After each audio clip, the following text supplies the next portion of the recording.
Hey folks, it's Marvin Cash, the host of the Articulate Fly. We're back with another Central PA fishing report with George Costa of TCO Fly Shop in State College. George, how you doing? I am amazing as always, Marv. How are you this week? You know, I'm just living the dream and trying to stay out of trouble.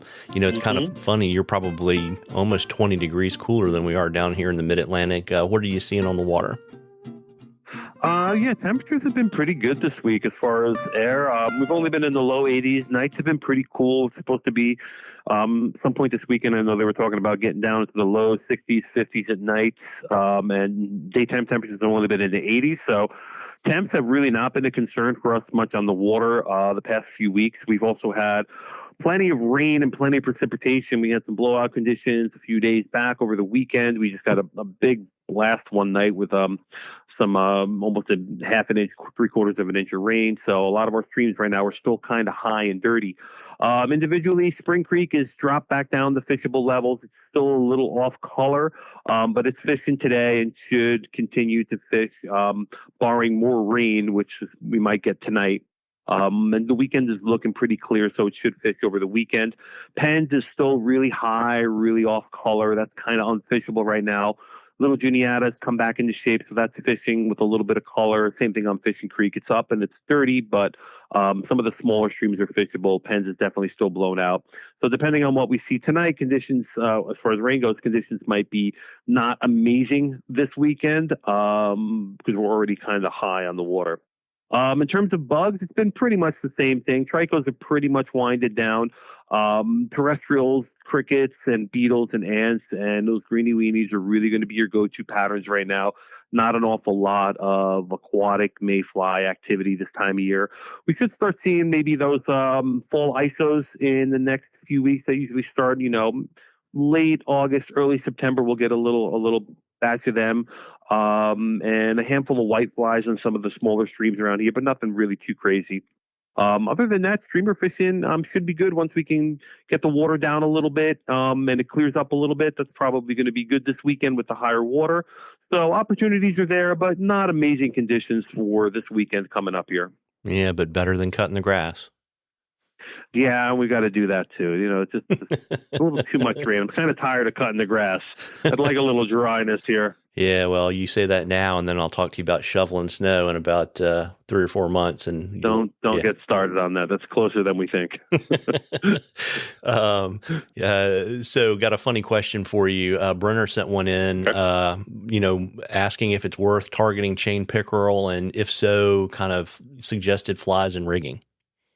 It's absolutely always worth targeting pickerel or any other fun fish that you want to catch. We do have some pickerel around here in central Pennsylvania. A couple of our lakes have them.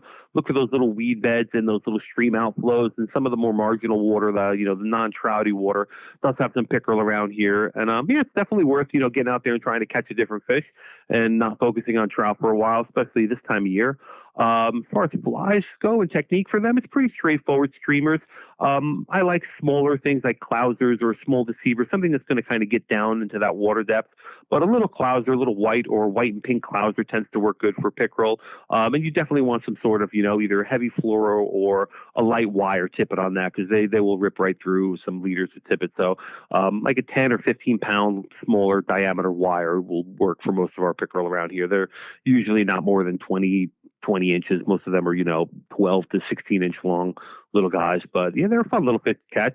Change it up. Try something new. I like it. Yeah, and so just from a leader design, I suspect you probably run something that's relatively short and level to your bite wire.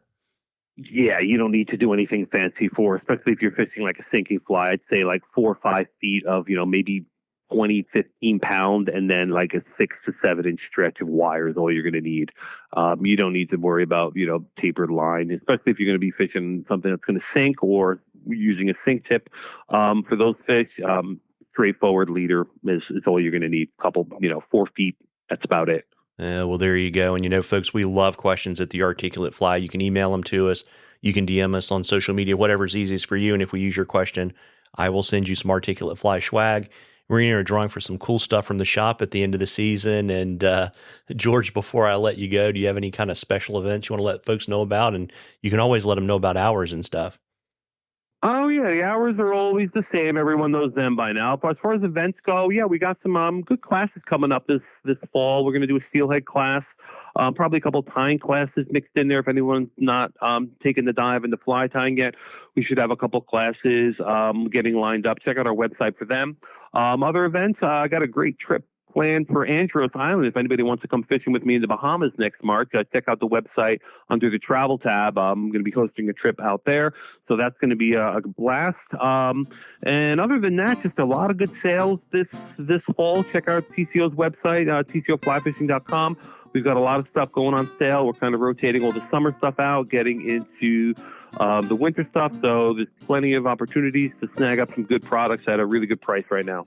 Well, there you go. Well, listen, folks, even if the conditions aren't excellent, it's better than cutting the grass. So you owe it to yourself to get out there and catch a few. Tight lines, everybody. Tight lines, George. All right. Take it easy, Mark.